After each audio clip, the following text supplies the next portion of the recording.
হাজার হাজার প্রবাসীর দীর্ঘশ্বাসে ভারী হয়ে থাকা শাহজালাল আন্তর্জাতিক বিমানবন্দর কি তবে এক আমূল পরিবর্তনের পথে?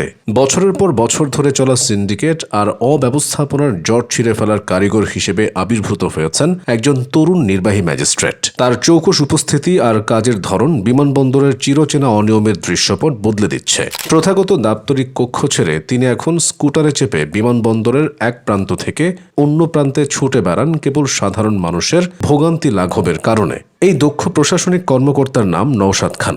নওশাদ খানের কর্মপদ্ধতি কেবল ফাইলের ভেতর সীমাবদ্ধ নয়, বরং তিনি বিশ্বাস করেন তাৎক্ষণিক অ্যাকশনে। দায়িত্ব নেওয়ার অল্প দিনের মধ্যেই তিনি বুঝিয়ে দিয়েছেন যে সাধারণ প্রবাসীদের পকেট কাটা কিংবা তাদের হয়রানি করার দিন ফুরিয়ে আসছে। একটি সাধারণ সিগারা 5 টাকার বদলে 30 টাকায় বিক্রি করার দায়ে তিনি দোকানিকে গুনিয়েছেন মোটা অঙ্কের জরিমানা। শুধু তাই নয়, সব ক্যান্টিনের খাবারের মান নিয়ে তার আপোষহীন মনোভাব বিমানবন্দরের পরিবেশকে পরিচ্ছন্ন করে তুলছে। এমনকি বিমানবন্দরের শৌচাগার ব্যবহারে নির্ধারিত ফির চেয়ে বেশি টাকা আদায়ের মতো ক্ষুদ্র অথচ বিরক্তিকর সিন্ডিকেটকেও তিনি ভেঙে দিয়েছেন অভিনব উপায়ে। দীর্ঘদিনের একটি বড় অভিযোগ ছিল নিরাপত্তা কর্মীদের হাতে প্রবাসীদের লাগেজ কাটা এবং মালামাল চুরি। নওশাদ খান এই সমস্যার সমাধানে প্রযুক্তির চমৎকার ব্যবহার নিশ্চিত করেছেন। তিনি লাগেজ রিলিজ করা কর্মীদের শরীরে ক্যামেরা বসিয়ে দিয়েছেন, যার সরাসরি অ্যাক্সেস থাকে তার নিজের কাছে। এর ফলে চুরি বা তসরুপের সুযোগ প্রায় বন্ধ হয়ে গেছে। পাশাপাশি আনসার সদস্যদের জোরপূর্বক বকশিশ বা উপহার চাওয়ার যে সংস্কৃতি গড়ে উঠেছিল,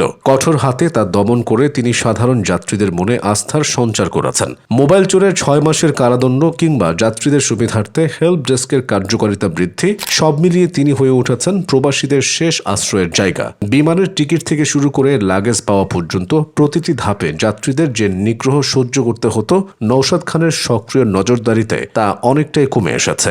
দেয়ালে ব্যানার টাঙিয়ে তিনি সরাসরি অভিযোগ জানানোর সুযোগ করে দিয়েছেন তার কাছে, যা আগে কখনো দেখা যায়নি। তবে এই সফলতার পেছনে একটি কালো মেঘের ছায়াও কাজ করছে। বাংলাদেশের প্রেক্ষাপটে যখনই কোনো ব্যক্তি সৎভাবে সিস্টেম পরিবর্তনের চেষ্টা করেন, অমনি স্বার্থান্বেষী মহল তাকে সরিয়ে দেওয়ার তৎপরতা শুরু করে। মাদক, চোরাচালান আর অবৈধ বকশিসের সিন্ডিকেটগুলো নিশ্চয়ই এই তরুণ ম্যাজিস্ট্রেটের কাজে সন্তুষ্ট নয়।